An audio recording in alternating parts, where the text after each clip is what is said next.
Dala! Bonjour à tous! Je vais juste faire une vidéo assez rapide pour répondre à une question qui revient beaucoup et qu'on peut retrouver dans les commentaires et les messages que j'ai reçus ces derniers temps et qui sont en fait concernant mon parcours spirituel et puis comment est-ce que je suis en venue un peu à faire mes vidéos à ce moment-ci.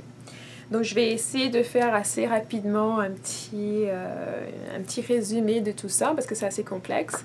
Donc comme je l'ai mentionné, moi je suis Bamileke du Cameroun et j'ai un peu grandi un peu partout, mais en gros ma fondation Bamileke c'est vraiment ma grand-mère qui vient d'une longue ligne de praticiennes, de reines, etc. Donc elle était vraiment immersée dans tout ce qui est spiritualité. Et puis ça, moi, j'ai toujours été très enclin dès mon jeune âge à l'observer, à apprendre d'elle, à vraiment me lancer dans tout ce qui était dans ma spiritualité africaine.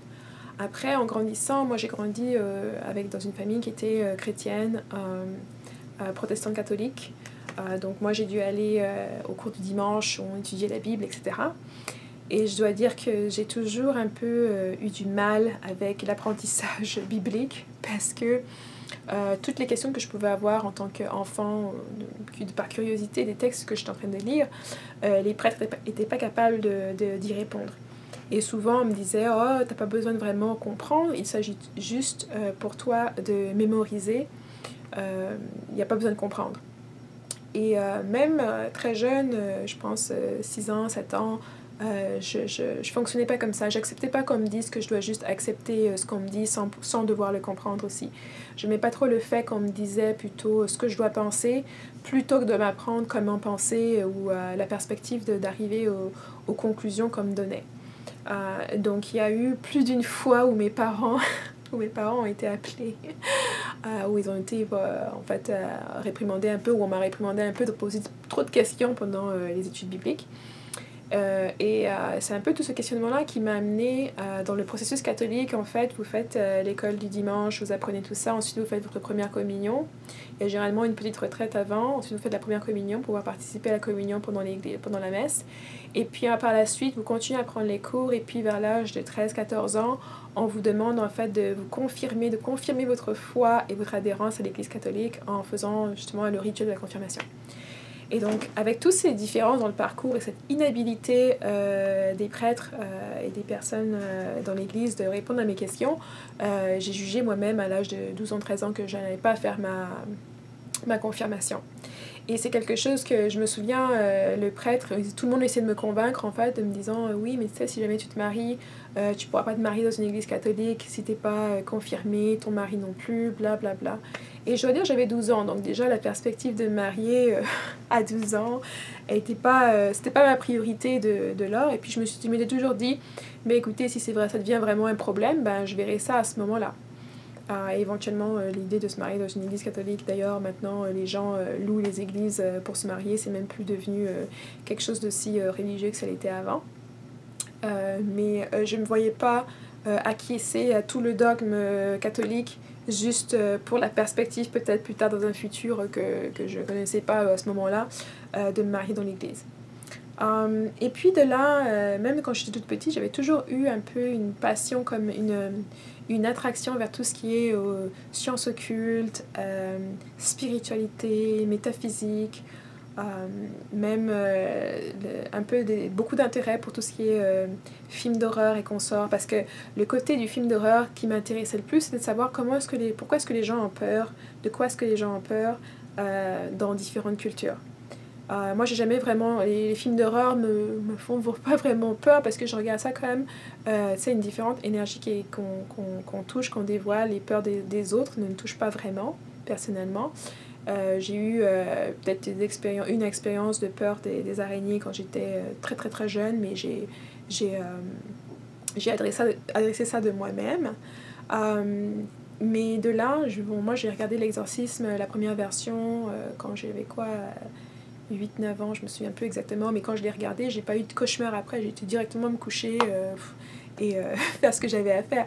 Et je me souviens que mes parents avaient toujours, quand j'étais plus jeune, ils avaient toujours un peu cette inquiétude de se dire « Oh, tu regardes pas tous ces films-là, ça va te donner mal à la tête, tu vas avoir des cauchemars, etc. » Alors qu'en fait, c'était eux qui avaient des cauchemars et puis moi, je dormais très bien le matin. Je me souviens même ma sœur aînée qui me demandait de dormir avec elle dans sa chambre dans son lit pour pas qu'elle ait trop peur. Alors que moi, je peux regarder 3, 4, 5, 6 films d'horreur et puis ça va pas avoir un impact sur mon sommeil ou sur mes rêves.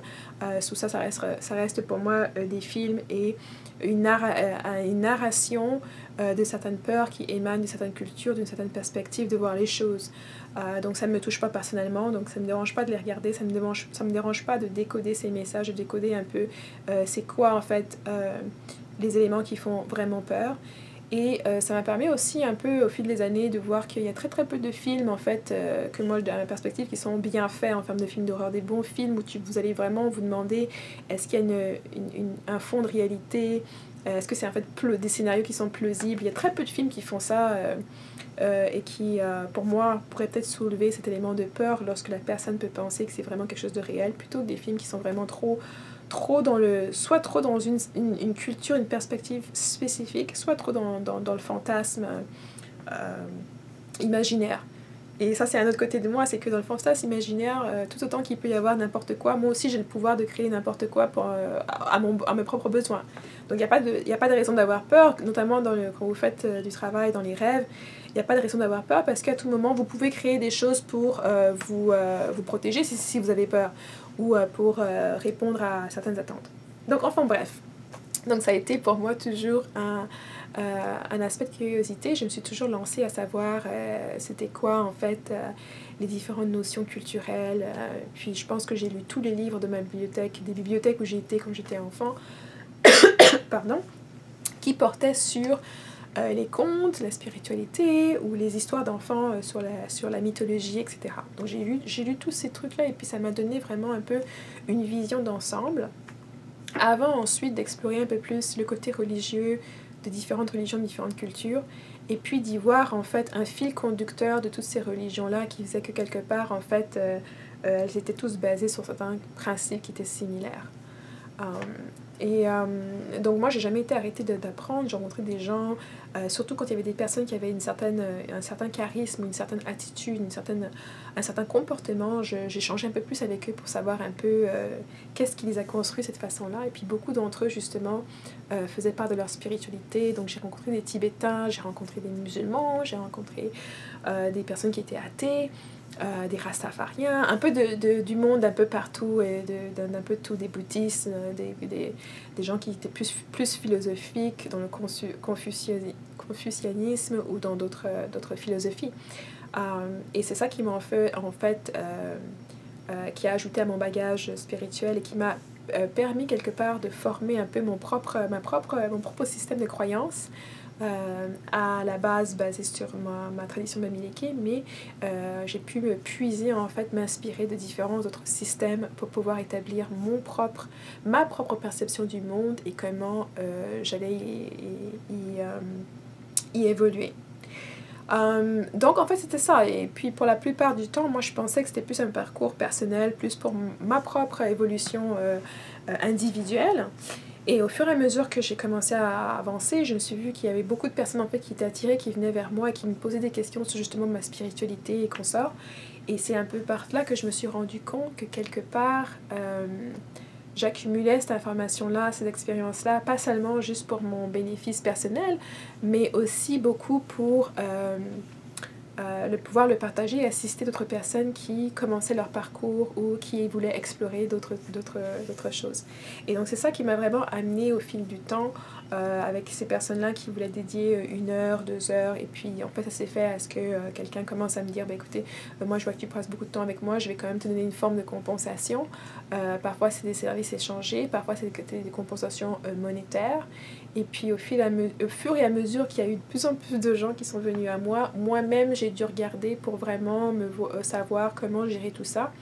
Et puis pour en fait faire une place dans ma vie, pour avoir une pratique où je peux en fait vraiment soutenir les personnes qui viennent à moi, les personnes qui veulent travailler une à une avec moi.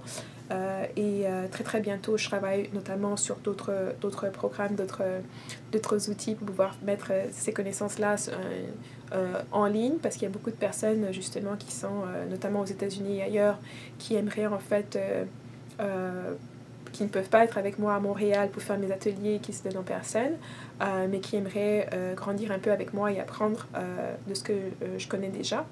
Donc là, je travaille pas mal sur quelques éléments qui seront prêts pour l'été, qui vont pouvoir en fait vous aider dans votre parcours et puis que vous allez pouvoir le faire depuis le confort de votre petit chez vous en regardant ça va être soit des vidéos, soit des fichiers audio qui vont vous suivre pendant... il y a des formats plus courts qui sont de 2 à 3 heures très intenses sur des sujets spécifiques et puis d'autres plus longs qui vont être des fichiers audio très courts, 5 à 10 minutes par semaine pour une période de 6 mois voire 1 an, ça va dépendre. Et donc ça c'est pour les choses à venir et c'est un peu justement moi je suis encore au moment de ma spiritualité où j'explore encore énormément et j'ai beaucoup de plaisir à découvrir au-delà des choses de base, parce que quand j'échange un peu avec vous et vous me parlez de l'Égypte ancienne, vous parlez de la Sumérie, ou quand je vous mentionne Lémuria, Atlantis et tout ça, c'est des choses que il y a peut-être 4-5 ans, 5-6 ans en fait, c'est des choses qui étaient vraiment pour moi très très excitantes, notamment l'Égypte ancienne, découvrir l'Égypte ancienne c'était un peu très très excitant, mais j'en ai tellement recherché, j'ai tellement approfondi mes connaissances là-dedans que en fait c'est un peu cette excitation qui est au début, elle n'est pas aussi présente, même si je continue de découvrir différentes choses dans la spiritualité égyptienne que j'adore. Là en ce moment je prends une petite classe, un petit cours qui me permet de créer moi-même de l'encens qui est basé sur des recettes qui étaient antiques égyptiennes. Je vais d'ailleurs commencer à faire beaucoup plus de produits justement que je veux faire partager ça avec mes clientes et les personnes avec qui je travaille, qui vont avoir un peu un petit bonus que j'aime bien un peu donner aux gens avec qui je travaille, un peu de cette énergie, un petit boost au fur et à mesure, et puis je pense que ça fait toujours aussi plaisir aux clients de recevoir un petit cadeau inattendu. Mais autrement, parler de ça, pour moi, revenir à l'Égypte, aux bases, à Osiris, Isis et l'histoire mythologique, c'est un peu pour moi revenir tellement en arrière, tellement aux bases. Et puis je comprends qu'il y en a beaucoup d'entre vous qui découvrent seulement maintenant, qui se réveillent, comme on puisse dire. Et donc je suis sûre que pour vous, ça va être une période vraiment d'effervescence et d'excitation quand vous allez vous rendre compte en fait que de la similarité entre ces histoires-là et le christianisme, et comment le christianisme a simplement repris des textes et des principes qui existaient déjà en Afrique noire depuis très très longtemps. Donc pour moi c'est un peu mon parcours jusqu'à aujourd'hui où j'ai ma propre pratique. Après c'est plutôt le côté spirituel. C'est sûr que moi le côté académique, je pense que c'était à l'âge de 4 ans que ma grand-mère, je porte mon nom du village c'est le nom de ma grand-mère, et à l'âge de 4 ans, 3 ans et demi, 4 ans, justement c'est ma grand-mère qui m'a un peu, je la vois dans mes rêves, elle me parle dans mes rêves, elle me parle de plusieurs manières, elle m'envoie des messages, elle me guide un peu dans mon propre parcours personnel et spirituel, et elle m'avait en fait donné une vision selon laquelle j'allais devenir avocate. Et à l'âge de 4 ans, j'ai dit à mon père que j'allais devenir avocate. Donc déjà, c'était quelque chose d'assez très jeune d'annoncer un peu cette mission-là et ce côté-là. Et effectivement, moi, j'ai eu un parcours, je suis avocate, je suis membre du barreau de New York, et puis je pratique... présentement, je suis beaucoup plus dans la recherche, donc ça me permet d'avoir justement un peu une vie plus tenable, avec des heures qui sont beaucoup plus raisonnables. Et justement, ça me donne beaucoup de latitude et beaucoup de temps pour pouvoir me consacrer à tout ce qui est mon propre développement personnel et spirituel. Donc, c'était un peu ça, vous m'avez posé des questions, j'espère que ça répond un peu aux questions que vous m'avez demandées. Et puis, tu sais, j'aime bien stresser à chaque fois que le parcours spirituel est un parcours qui est unique et personnel. Donc, il n'y a pas un bon chemin ou un mauvais chemin. On va tous prendre le cheminement qui nous convient et le cheminement qu'on est censé prendre. Vous n'êtes jamais au mauvais endroit, ou il n'y a pas non plus un bon endroit où aller. Vous allez aller où est-ce que vous devez aller de toute façon. Et donc, il ne faut surtout pas comparer votre cheminement à quelqu'un d'autre, parce que c'est vraiment une journée personnelle à prendre, et c'est un chemin, donc c'est pas une autoroute où vous allez rencontrer plein d'autres mondes. Parfois vous allez vous sentir seul, notamment lorsque les personnes autour de vous ne sont pas éveillées ou conscientes de toute cette spiritualité-là. Et il faut pas vous emballer pour autant, il faut pas non plus renoncer, parce que justement, une fois que vous avez passé l'étape de découverte, d'excitation extrême, lorsque vous vous posez un peu et que vous commencez vraiment à y mettre du travail en appliquant et en expérimentant avec l'information qui vous est donnée, très naturellement, les personnes qui sont au même niveau que vous, sur les mêmes longueurs d'onde, vont apparaître et c'est ces personnes-là qui vont confirmer justement, qui vont vous apporter du soutien. Et ces personnes-là, elles peuvent venir de façon physique dans votre environnement tous les jours ou de façon virtuelle par justement le biais de YouTube, d'Internet, etc. Donc, et puis vous pouvez même déjà dès maintenant rejoindre des groupes sur Facebook, sur Twitter, Google+, etc. Pas Twitter, mais Instagram et autres, qui regroupent déjà des personnes qui sont conscientes, éveillées, etc. Si c'est quelque chose qui vous intéresse et que vous recherchez, vous pouvez le faire. Moi, je veux dire que quand même, moi, je suis un peu plus privée, je suis un peu plus dans ma démarche, je suis un peu plus solitaire dans le sens où les affiliations de groupe, parce que je suis déjà très sensible énergétiquement, il y a des personnes que irrespectif du point où elles peuvent gentilles ou pas, moi je peux avoir des frictions énergétiques qui ne me permettent pas nécessairement de me mélanger à la masse. Donc les choses de groupe, moi je le fais quand je me sens un peu interpellée, mais c'est pas quelque chose que je vais aller dedans de mon propre chef. Et ça c'est bien différent du fait d'avoir un cocktail ou une réunion de travail ou une invitation mondaine où il va y avoir un mix de personnes qui ne sont pas nécessairement éveillées, etc. Pour moi, ça dépend toujours de ma propre sensibilité à l'énergie qui se retrouve autour de moi. C'est vrai aussi que parfois, c'est un peu difficile de contrôler les informations que vous recevez instantanément en étant en contact avec d'autres personnes, surtout lorsque la personne est en train de rentrer dans votre espace énergétique personnel. Donc, c'est des petites choses que j'apprends encore à devoir gérer, mais que malheureusement, pour le moment, j'évite plutôt de faire les accolades avec les grandes assemblées. Le format atelier me convient très bien parce que pour la plupart du temps, c'est des groupes d'une vingtaine maximum. Et j'ai le temps un peu avant l'atelier de voir un peu les personnes qui sont inscrites, etc. Et puis de faire moi-même un travail énergétique sur moi-même avant l'atelier. Donc en gros c'était ça mon petit parcours. Comme vous l'avez vu, comme beaucoup d'entre vous, j'ai été dans la religion aussi. Mais à ce point-ci, comme je l'ai mentionné, je ne suis pas quelqu'un qui est religieux, je ne suis plus aucun dogme. Donc bien que j'ai pris des principes qui nous viennent de la civilisation égyptienne, de la spiritualité égyptienne ou de Sumérie ou d'ailleurs, je ne souscris pas à l'ensemble de leur approche ou de leur texte. Je prends vraiment ce que moi j'ai expérimenté qui marche pour moi et qui me sert, et puis le reste je laisse aux autres. Donc voilà, j'espère avoir répondu à votre question. S'il y en a d'autres, n'hésitez pas. Et puis sinon, je vous verrai dans ma prochaine vidéo. Je tenais aussi à dire dans celle-ci que, étant donné le volume de personnes qui m'ont contacté depuis mes vidéos, je vais essayer de faire beaucoup plus de vidéos en français, notamment peut-être... je vous promets rien encore, mais ce sera surtout plus de vidéos qu'avant. Définitivement, au lieu d'avoir une vidéo par semaine, il va y en avoir peut-être beaucoup plus.